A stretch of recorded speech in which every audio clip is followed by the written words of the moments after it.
అసలు ఏమిటి rave party, ఎలా జరుపుకుంటారు, సినీ తారల పనేంటి? బెంగళూరు రేవ్ పార్టీలో తెలుగు సినీ తారల పేర్లు బయటకు రావడం హాట్ టాపిక్గా మారింది. దీంతో అసలు ఈ రేవ్ పార్టీ అంటే ఏమిటి, ఎలా జరుపుకుంటారు, సినీ తారల పనేంటి అన్నది చాలామంది అనుమానం. అందుకోసమే రేవ్ పార్టీపై స్పెషల్ స్టోరీ. రేవ్ పార్టీ ఈ పేరు ఇప్పుడు తెలుగు రాష్ట్రాల్లో మారుమోగుతుంది. బెంగళూరు శివార్లోని ఓ ఫామ్ హౌస్లో జరిగిన రేవ్ పార్టీపై పోలీసుల దాడి వ్యవహారం తెలుగు రాష్ట్రాల్లో హాట్ టాపిక్గా మారింది. తెలుగు సినీ తారలు, రాజకీయ ప్రముఖులు ఈ పార్టీలో పాల్గొన్నట్టు ప్రచారం జరుగుతుండడమే అందుకు కారణం. అయితే రేవ్ పార్టీ అని వినడమే తప్ప చాలామందికి ఇందులో ఏం జరుగుతుందో తెలియదు.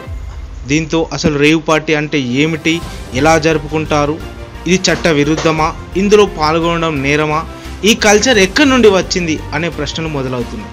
కాబట్టి రేవ్ పార్టీ గురించి తెలుసుకుందాం. రేవ్ పార్టీ అంటే ఏమిటి? ఒకప్పుడు ఇండియా వేరు, ఇప్పుడున్న ఇండియా వేరు. సంస్కృతి సంప్రదాయాలకు నిలమైన దేశంలో పాశ్చాత్య సంస్కృతి పెరిగిపోయింది. దేశం అభివృద్ధి చెందుతుంది, ప్రజల జీవన ప్రమాణాలు పెరిగాయి, కాబట్టి కల్చర్లో తేడా వచ్చేసింది. ఇలా కొంతకాలంతో పాటు యువత బిహేవియర్లో కూడా మారుతూ వస్తుంది. ఈ క్రమంలోనే పార్టీ కల్చర్కు అలవాటు పడ్డ యువత మరింత ఎంజాయ్ చేసేందుకు నిర్వహిస్తున్నవే ఈ రేవ్ పార్టీలు. నేటి టెక్నాలజీ యుగంలో ప్రపంచమే ఓ కుగ్రామంగా మారిపోయింది. దీంతో ఉన్నత చదువుల కోసమో ఉపాధి కోసమో భారత్ నుండి విదేశాలకు వెళ్ళే వారి సంఖ్య భారీగా పెరిగింది. అలాగే కేవలం ఎంజాయ్ చేసేందుకు విదేశాలకు విహారయాత్రలకు వెళ్ళేవారు పెరిగిపోయారు. దీంతో పాశ్చాత్య కల్చర్ మన దేశంలోకి ఎంటర్ అయింది. వివిధ దేశాల్లో, మరీ ముఖ్యంగా బ్రిటన్, అమెరికా వంటి అడ్వాన్స్డ్ కల్చర్ కలిగిన దేశాల్లోనే భారతీయులు ఎక్కువ. కాబట్టి అక్కడ కల్చర్ను బాగా వంట పట్టించుకొని స్వదేశానికి వస్తున్నవారు ఇక్కడ నుండి వారు పార్టీ కల్చర్ను కొంత గుంతలు తొక్కిస్తున్నారు. ఇలాంటిదే రేవ్ పార్టీ. రేవ్ పార్టీ అంతా ఆషామాషి వ్యవహారం కాదు. సాధారణంగా సినీ, రాజకీయ ప్రముఖులు ఏదైనా కార్యక్రమంలో పాల్గొన్నారంటే మామూలుగా హంగామా ఉండదు. కానీ రేవ్ పార్టీలు అలా కాదు.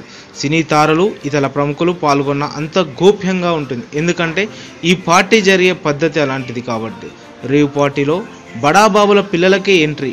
వారిని ఆకర్షించేందుకు సినీ తారలను రంగంలోకి దింపుతారు నిర్వాహకులు. అంతేకాదు, మద్యంతో పాటు డ్రగ్స్ కూడా ఏర్పాటు చేస్తారు. కొన్ని రేవ్ పార్టీల్లో అయితే అమ్మాయిలను కూడా ఏర్పాటు చేస్తారు. ఇలా విచ్చలవిడితనానికి నిలువెత్తు రూపమే ఈ రేవ్ పార్టీ. చెవులు పలిగే మ్యూజిక్కు మద్యం, డ్రగ్స్ మత్తులో చిందులేయడం, అశ్లీల కార్యక్రమాలను పాల్పడుతూ ఎంజాయ్ చేయడమే ఈ రేవ్ పార్టీ కల్చర్. అందువల్ల యువత చాలా ఈజీగా ఈ రేవ్ పార్టీలకు అలవాటు పడుతున్నారు. నిర్వాహకులు దీన్ని క్యాచ్ చేసుకుంటున్నారు. అసలు ఈ రేవ్ పార్టీ ఎక్కడ పుట్టింది? రేవ్ పార్టీ కల్చర్ అనేది 1950 సమయంలో ఇంగ్లాండ్లో మొదలైంది. మెల్లిమెల్లిగా ఇది ప్రపంచానికి పాకింది. ఇండియాలోకి ఈ కల్చర్ కాస్త ఆలస్యంగా వచ్చినా ఇప్పుడు అది ప్రతి చోటికి పాకింది. గోవా వంటి పర్యాటక ప్రాంతాల్లో మొదట రేవ్ పార్టీలు జరుగుతుండే, కానీ ఇప్పుడు అవి ప్రతి నగరానికి పాకాయి.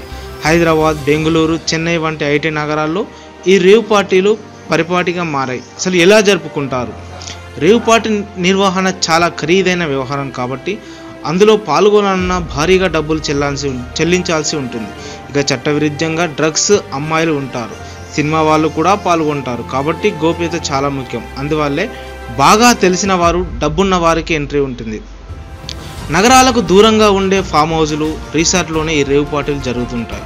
పెద్ద శబ్దాలతో మ్యూజిక్ పెట్టినా ఎవరికి తెలియకుండా ఉండేలా జాగ్రత్త పడతారు.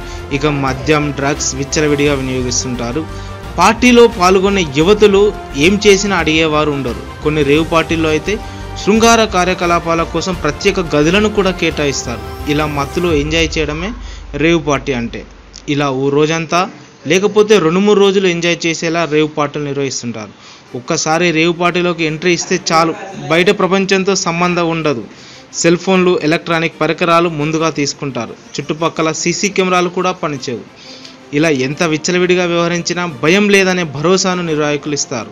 కాబట్టి రేవ్ పార్టీలో యువత రెచ్చిపోతుంటారు. రోజు రోజుకు యువతలో ఇలాంటి పార్టీలపై ఆసక్తి పెరుగుతుంది. కాబట్టి బెంగళూరులో మాదిరిగానే రేవ్ పార్టీలు కూడా బయటపడుతున్నాయి. రేవ్ పార్టీలు చట్టవిరుద్ధమా? సాధారణంగా పార్టీలు జరుపుకోవడం వేరు, రేవ్ పార్టీలు వేరు.